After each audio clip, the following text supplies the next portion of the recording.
Sir मैं ये जानना चाहूँगा कि आजकल एससी ओबीसी के जो छटपुटिये नेता हैं वो क्या कर रहे हैं कि बोल रहे हैं कि 10% जनरल कास्ट है, यानी कि सवर्ण है वो 10% है। एक तो उन्होंने ये भ्रम फैलाया हुआ है। दूसरा इन्होंने क्या बोल रखा है कि आरक्षण ख़त्म नहीं होने देंगे, आरक्षण ख़त्म नहीं होने देंगे।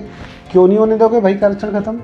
क्योंकि एससी ओबीसी का जो मेन जो कोटा है लेने वाले यही नेता इनके हैं, क्योंकि ये इन्होंने अपने बच्चे पढ़ा लिए हैं और सही जगह पे बैठ भी गए हैं, तो उनका हक तो वही ले रहे हैं। यानी एससी ओबीसी जो आम जनता है, जो आम गरीब आदमी है, वो ना तो अपने बच्चे पढ़ा पाता है ना वो आरक्षण ले पाता है। तो आरक्षण का हक ले कौन रहा है? मेन तो यही इनके ले रहे हैं।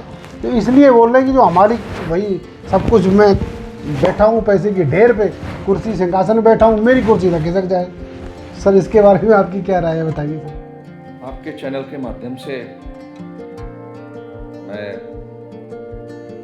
एससी एसटी समाज और ओबीसी समाज को एक मैसेज देना चाहता हूँ।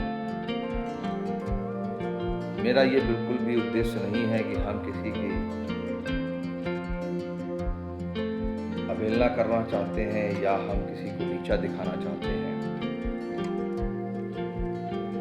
हम कुछ है जो समझाना चाह रहे हैं। जैसे आपके जो एससी एसटी और ओबीसी के चेहरे हैं, एक आपके चंद्रशेखर आजाद जी हैं, तो मैं उनसे पूछना चाहता हूं क्या वो मायावती जी से ज़्यादा बड़ा चेहरा है एसटी एसटी समाज के लिए? साक्षी जी महाराज जो आजकल बहुत बयानबाजी कर रहे हैं कि 90% में, तो शायद है कि कुछ गलतफहमियां हैं, उनको निकाल लीजिए साक्षी जी महाराज। अपने समाज को सही दिशा दीजिए और गलत संख्या बता करके उनको लड़ा मत दीजिए। आप बात कर रहे हैं कि 90% आप हैं। अखिलेश यादव जी हैं, वो भी पीडीए की राजनीति कर रहे हैं। हम उनसे भी पूछना चाहेंगे कि अखिलेश यादव जी ने अपने यादव समाज में कितने लोगों को सांसद बना दिया है। साक्षी जी महाराज से पूछना चाहेंगे उन्होंने अपने ओबीसी समाज से कितने लोगों को किसी उच्च पद पे पहुंचाया है। चंद्रशेखर रावण जी से पूछना चाहूँगा कि उन्होंने कितने अपने एससी एसटी समाज को आगे बढ़ाने का कार्य किया है, कितने लोगों को उच्च पदों पे पहुंचाया है। क्यों आप लोग भोली भाली जनता को गुमराह करके उनको लड़ाने का कार्य कर रहे हैं? और ये हमारे ओबीसी और एससी एसटी भाई बहनों को, माताओं को, बुजुर्गों को, युवाओं को सोचना और समझना चाहिए कि जो लोग तुमको बरगला रहे हैं और बरगला करके सवर्ण समाज से लड़ाने का प्रयास कर रहे हैं,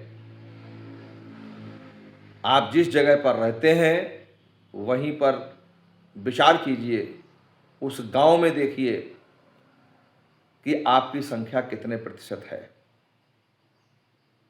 उस गांव में सवर्ण समाज कितना प्रतिशत है और आप कितने प्रतिशत हैं। जहाँ तक मैं समझ पा रहा हूँ 40 से 45% में सवर्ण समाज आता है, जो कि आप लोगों को 10% बताया जा रहा है। तो इसको मान करके गलती मत करना। दूसरा, अखिलेश यादव जी सब परिवार सेटल्ड हैं, उनको कोई समस्या नहीं है। उसके बाद अगर बात करें हम साक्षी जी महाराज की, तो मैं छोटा था तब से देख रहा हूँ कि राजनीति में है, मगर उन्होंने अपने समाज के लिए कितना क्या किया। कुछ किया है तो बताइए मुझे। तो वो भी सेटल्ड है, पैसे की कोई कमी नहीं है। उसके बाद अगर हम बात करते हैं चंद्रशेखर की,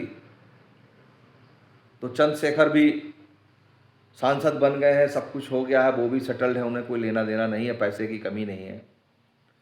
सत्यता ये है कि ओबीसी और एसटी वालों की लड़ाई हम लोगों से नहीं है। आपकी लड़ाई आपके ही समाज के विरुद्ध है, जो अभी आपको समझ नहीं आ रही है।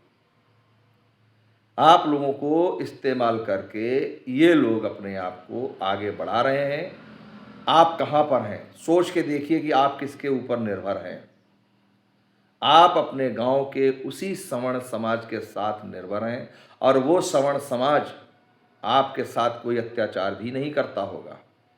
विचार कीजिए इस बात पर और देखिए, आज आप चाहे ज़मीन से रिलेटेड हो, यानी कि अगर आप खेतीबाड़ी करते हैं तो भी आप आश्रित हैं सवर्ण समाज पर।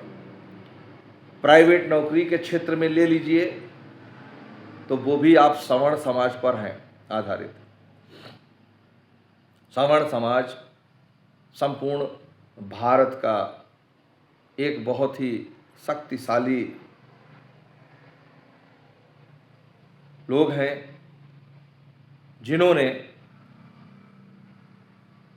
इस देश को चलाने में काफ़ी योगदान किया है, बहुत कुछ दान दिया है। और सवर्णों की संख्या 10% समझने की भूल ना करें। पहले आप सच्चाई पर जाएं, देखें और समझें। पूरे भारतवर्ष में मेरे जानकारी लेने के अनुसार लगभग 40 से 45% सवर्ण समाज है। और आप सब भी हमारे हिंदू भाई हैं, हमारे अपने हैं। हमारा समाज कभी किसी का शोषण नहीं करता है, ना ही किया है। इन लोगों के बहकावे में मत आएं। दिक्कत और मुसीबत का जब सामना होगा तो आपको हम लोगों के पास ही आना है।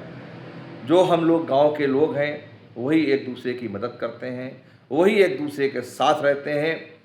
कोई रावण बचाने नहीं आएगा, कोई साक्षी महाराज बचाने नहीं आएंगे, कोई नेता नहीं आएगा। इसलिए आपसी द्वेष भावना, लड़ाई झगड़ा, आपस का मतभेद आप ख़त्म करें और प्रेम से रहने के विषय पे विचार करें।